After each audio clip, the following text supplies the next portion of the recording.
Assalamualaikum warahmatullahi wabarakatuh. Salam budaya. Perkenalkan, nama saya Astrin Syamsuddin. Saya adalah seorang koreografer tari asal Kota Makassar dan juga merupakan aktor dan seorang pendongeng. Kali ini saya akan menceritakan konsep saya eh, yang bertema Tenda Pakarena. Apa itu Tenda Pakarena? Tenda akronim dari Tari, Edukasi, Integritas, dan Aksi. Sedangkan Pakarena saya ambil dari kata Tari Pakarena. Jadi di acara ini konsep saya ingin mengedukasi para peserta melalui filosofi-filosofi dari Tari Pakarena. Dan 9 nilai integritas juga akan saya masukkan di dalam materi kegiatan saya. Sedangkan aksi sendiri yaitu agar nantinya peserta bisa melakukan aksi atau selepas dari kegiatan ia bisa terjun ke masyarakat untuk menerapkan ilmu-ilmu yang telah didapatkan pada Tenda Pakarena. Tari Pakarena sudah sangat komplit menjelaskan tentang karakter atau watak perempuan dan laki-laki suku Makassar. Tentunya dengan mempelajari filosofi Tari Pakarena, generasi muda akan lebih mengetahui seperti inilah perempuan dan laki-laki harusnya bersikap. Dan tentunya bisa menjadikan generasi Sulawesi Selatan yang lebih bermartabat. Sesuai dengan namanya Tenda Pakarena, konsepnya yaitu mendirikan tenda-tenda atau camping. Jadi nanti kegiatan ini akan dilakukan di Bisoloro, Kabupaten Goa. Mengapa? Karena menurut saya melakukan kegiatan di alam terbuka itu jauh lebih menarik daripada melakukan di dalam kelas dengan menggunakan metode ceramah. Nah, jadi nanti materi ini akan kita kemas secara menarik dengan menggunakan otak kiri, otak kanan yaitu ranah emosional, ranah intelektual, dan juga spiritual question, agar ilmu yang didapatkan bisa dengan mudah distimulus oleh otak. Pada hari pertama, jadi nanti di lokasi acara ada 6 booth yang saya namakan tenda-tenda akarena atau tenda bermain, tapi lebih tepatnya adalah tenda untuk belajar. Nanti akan saya jelaskan tenda-tenda apa saja. Saya langsung masuk di acara pembukaan. Jadi nanti akan pagi-pagi itu kita registrasi, pengecekan suhu tubuh, dan para peserta wajib membawakan hasil rapid testnya karena kita akan mengkarantina selama kurang lebih 2 malam 3 hari. Dan nanti kita akan menghadirkan tim medis yang betul-betul dari profesinya, yaitu tenaga profesional yang bekerja di klinik. Jadi akan dicek kembali suhu tubuhnya, tekanan darahnya, dan berbagai rangkaian kesehatan lainnya. Setelah selesai mengikuti seleksi itu, kami akan melakukan pembukaan yang akan dibuka oleh tabuhan pakan jarak. Nah, di sini kami akan menyediakan pentas-pentas juga, pentas-pentas yang lebih menarik tentunya. Jadi kami akan menyajikan beberapa pentas seni seperti musik langgam, tari etnis, dan juga beberapa pementasan sastra lainnya. Dan di sini kami akan melakukan melukis bersama di alam terbuka. Jadi para peserta melukis corak lipak sabe atau sarung tenun khas suku Bugis Makassar. Pada malam puncak kita akan menggunakan hasil lukisan mereka sebagai properti. Nah, mengapa saya melakukannya ini? Karena agar kecerdasan spesial para peserta juga bisa tersalurkan pada acara ini. Nah, selepas ini peserta akan memasuki materi Tari Pakarena atau filosofi Tari Pakarena yang akan dibawakan langsung oleh anak dari maestro kita, anak dari almarhumah Amak Cida. Jadi saya juga turut berbelasungkawa atas berpulangnya almarhumah Amak Cida. Bagi saya almarhumah adalah harta karun, yaitu seorang maestro tari, karena beliau telah banyak memberikan nilai-nilai kebaikan kepada orang lain. Bila usia semakin senja, ketika para maestro telah berpindah ke alam yang lebih damai, siapa lagi yang akan meneruskan perjuangan beliau? Dengan terselenggaranya acara ini, saya berharap semoga makin banyak anak muda yang mau mencintai kebudayaannya. Oke, saya lanjutkan. Jadi pada hari pertama kita mempelajari filosofi tari Pakarena. Kemudian saya akan menghadirkan juga pemateri lain, yaitu Ibunda Dr. Wahidah. Beliau adalah seorang dosen tari. Mengapa saya hadirkan kedua pemateri ini? Agar ilmu yang kita dapatkan itu bisa sejalan, bisa seimbang antara filosofi dari segi filosofinya dan dari segi keilmuannya yang beliau dapat dari universitas. Selanjutnya saya akan menghadirkan pemateri 9 nilai integritas yang akan dibawakan langsung oleh pemateri yang tersertifikasi dari KPK atau Komisi Pemberantasan Anti Korupsi. Tujuannya apa? Karena generasi mudalah yang akan mewariskan bangsa ini. Mau jadi apa masa depan bangsa kita bila generasinya tidak berintegritas? Selanjutnya peserta akan kami istirahatkan dan akan kami bangunkan pada pukul 2 dini hari. Jadi pada pukul 2 malam ini peserta akan kita bangunkan, kita akan membawanya menuju ke tepi sungai. Di tepi sungai kita akan melakukan prosesi membasuh tangan, wajah, dan kaki dengan menggunakan kembang 7 rupa. Tujuannya apa? Sebagai simbol mensucikan diri untuk memulai menjadi pribadi yang lebih baru. Kemudian kami akan menggiring para peserta menuju padang lapang.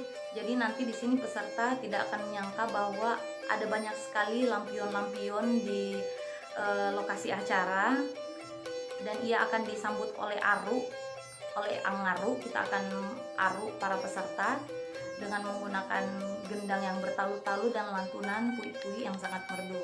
Nah, lalu kami akan pasili mereka. Tujuannya apa? Ini sebagai simbol mereka harus memperbaiki niatnya terlebih dahulu sebelum menarikan Pakarena atau sebelum mengikuti seluruh rangkaian pada kegiatan tenda Pakarena. Tujuan lainnya karena pasili sudah banyak ditinggalkan oleh beberapa orang di Sulawesi Selatan. Biasanya pasili ini dilakukan sebelum prosesi akad nikah. Namun belakangan ini sudah banyak yang tidak melakukan ritual pasili tersebut. Nah, saya khawatir generasi muda sudah tidak mengenal kebudayaan pasili lagi. Dengan adanya ritual ini pastinya ia akan mengenal, oh ternyata ada kebudayaan yang namanya kebudayaan pasili. Selanjutnya pada pukul 3 dini hari kita memasuki materi olah rasa yang akan dibawakan langsung oleh psikolog dan juga merupakan seniman asal Kota Makassar. Jadi peserta akan merasakan sensasi malam renungan bernuansa seni. Di sini para peserta betul-betul digembleng, betul-betul bisa merenungi agar ia bisa menjadi pribadi yang lebih baik ke depannya dan meninggalkan segala hal-hal buruk di masa lalunya. Setelah seluruh rangkaian pada malam ini selesai, kami akan istirahatkan mereka. Kami akan sholat berjamaah, sholat subuh bagi yang muslim. Setelah itu mereka istirahat dan pagi-pagi ia akan melakukan olah tubuh yang akan dibawakan langsung oleh Bapak Maestro kita, Bapak Bahar Merdo. Nah, mengapa saya menghadirkan beliau? Karena beliau adalah orang yang berpengalaman di bidang seni. Tentunya beliau bisa lebih mewarnai kegiatan kita pada kali ini. Selanjutnya, peserta akan berlatih tari Pakarena dan musik Pakarena sesuai dengan pakemnya, mulai dari pagi sampai malam. Nah, jadi pada malam hari itu adalah malam puncak. Nah, di malam puncak ini adalah inti dari kegiatan tenda Pakarena, yaitu menarikan tari Pakarena berjamaah atau semacam tari kolosal. Nah, tentunya sesuai dengan protokol kesehatan, yaitu social distancing. Nah, jadi pada konsep pementasan saya pada malam puncak, di awal pementasan itu akan saya buatkan video. Jadi mengenai berita-berita tentang kekerasan seksual, tentang kelakuan remaja yang menyimpang dari garis moral. Nah, ini akan saya kemas sehingga yang melihatnya itu, yang menontonnya akan merasa aduh miris sekali rasanya melihat kelakuan-kelakuan remaja yang sudah tidak sesuai dengan karakter kebudayaan kita yang tergambar pada filosofi tari Pakarena, yaitu tentang watak seorang perempuan dan laki-laki suku Makassar. Nah, jadi tujuan lainnya agar ketika para peserta menarikan tari Pakarena itu dan juga memainkan musiknya, ia betul-betul bisa menghayati, bisa menjiwai bahwa seperti inilah harusnya saya sebagai pribadi yang baru, sebagai perempuan ataupun sebagai laki-laki bersikap, sehingga ia bisa merasakan setiap gerakan yang ada. Wiraga, wirasa, dan wirama bersinergi menyatu bersama alam raya ini, sehingga para peserta bisa merasakan hikmatnya bercengkrama dengan alam semesta. Nah, setelah melakukan tarian Pakarena, jadi bukan hanya ada pementasan Pakarena saja pada malam puncak, akan ada pementasan lainnya yang justrunya menghibur. Setelah itu mereka akan kami pasili kembali sebagai simbol bahwa mereka telah menyelesaikan pembelajaran atau proses di tenda Pakarena dengan baik. Nah, jadi setelah itu kita akan mengalungkan di tangan peserta benang merah sebagai simbol ikatan silaturahmi bahwa ia telah memiliki saudara yang tak sedara atau saudara baru meskipun dari rahim ibu yang berbeda-beda. Nah, jadi demikianlah rangkaian pada malam puncak. Pada hari ketiga akan didampingi oleh fasilitator. Jadi peserta akan merefleksikan dirinya, mereka akan menuliskan harapan-harapannya. Nah, jadi pada hari pertama saya belum menjelaskan tadi tentang para peserta menuliskan harapannya di kertas tentang acara ini, untuk acara ini, dan menempelkannya di dinding. Namun pada hari ketiga dia akan menuliskan harapan-harapannya kembali, tapi bukan lagi untuk acara ini, tapi harapannya untuk apa yang akan ia ubah di masa depan, atau apa yang ia lakukan, yang akan ia lakukan selepas mengikuti kegiatan ini untuk masyarakat, seperti itu. Demikianlah rangkaian konsep saya, dan selanjutnya saya akan menceritakan situasi di lokasi acara. Jadi nanti di sana ada 6 tenda yang akan saya namakan tenda-tenda Akarena atau tenda bermain. Namun tenda ini lebih bertujuan untuk belajar. Jadi tenda pertama itu ada tenda belajar aksara lontara, yang kedua adalah tenda belajar bahasa isyarat, ada tenda board game 9 nilai integritas, tenda permainan rakyat, tenda kue tradisional, dan tenda medis. Nah, jadi di lokasi itu di gerbang ada wala suji, di situ ada tenda medis, dan teman-teman medis saya langsung hadirkan yang memang latar belakangnya adalah profesional yang bekerja di klinik untuk memeriksa langsung kondisi kesehatan peserta.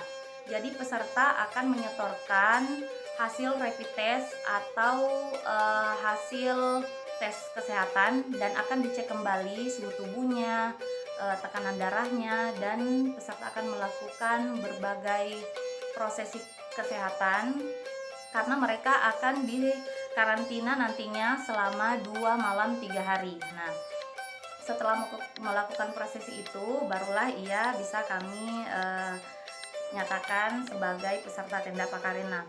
Selanjutnya tenda aksara lontara. Mengapa saya mengadakan tenda belajar aksara lontara? Karena ternyata saya kemarin tanya keponakan saya, ternyata di sekolahnya sudah tidak mempelajari bahasa daerah. Sangat sayang sekali ketika generasi kita sudah tidak mengetahui aksaranya. Nah, jadi sebuah peradaban yang besar itu ditandai dari aksaranya. Dan peradaban Sulawesi Selatan merupakan peradaban yang sangat besar karena memiliki aksara dan banyak cendekia-cendekia di dalamnya. Nah, selanjutnya adalah tenda permainan rakyat. Nah, kenapa saya hadirkan tenda permainan rakyat? karena gadget sudah mulai menggantikan peran permainan rakyat ini. Banyak dari masyarakat lebih memilih permainan online sehingga hilangnya interaksi sosial di antara mereka.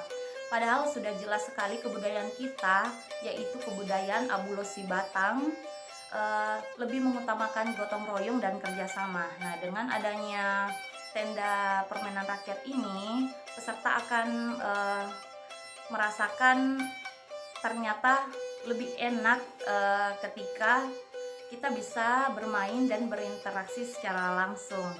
Tentunya ini juga bisa dilestarikan. Selepas acara ini nantinya peserta bisa menceritakan kembali kepada komunitas-komunitasnya ataupun mengajak keponakan atau keluarga-keluarga terdekatnya.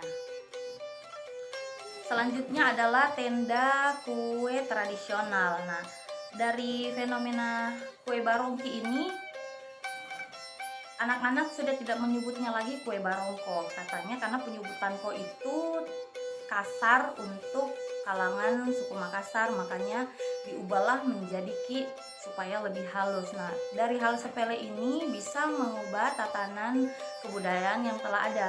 Kebanyakan dari anak muda sudah tidak menyebut kue barongko lagi, tapi kue barongki. Nah, dengan mengadakan booth ini, saya akan menyediakan prasmanan kue-kue tradisional dan juga beberapa resep-resep yang akan dipelajari oleh para peserta.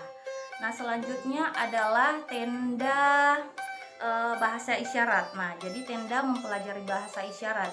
Nanti saya akan menghadirkan langsung teman-teman dari komunitas Tuli Makassar untuk terlibat pada kegiatan ini. Karena menurut saya disabilitas juga harus berperan pada kegiatan ini, sebab mereka yang tidak memiliki pendengaran sama saja halnya dengan kami-kami yang memiliki pendengaran, itu derajat kita sama-sama di hadapan karayang Allah Ta'ala. Jadi mereka akan saya libatkan bersama-sama dengan kita. Nah, kemudian alasan lainnya karena para peserta yang hadir tentunya memiliki kecerdasan kinestetik yang sejalan dengan bahasa isyarat yang menggunakan bahasa tubuh. Jadi teman-teman bisa lebih mensosialisasikan bahasa isyarat dan pastinya dengan lebih mudah juga terserap, terstimulus oleh otaknya karena mereka telah memiliki kecerdasan kinestetik. Kemudian tenda board game 9 nilai integritas. Nah, jadi ini permainan-permainan atau papan permainan dari KPK atau Komisi Pemberantasan Anti Korupsi. Jadi teman-teman akan belajar melalui permainan. Nah, mengapa? Tentunya dengan belajar melalui bermain itu lebih bisa terserap oleh otak kita dan teman-teman akan lebih memahami lagi apa itu 9 nilai integritas. Itulah konsep saya dan beberapa gambaran di lokasi acara.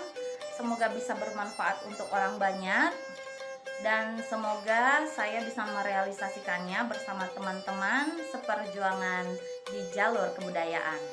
Pakarena yala diri ripa galukan. Salam budaya. Wassalamualaikum warahmatullahi wabarakatuh.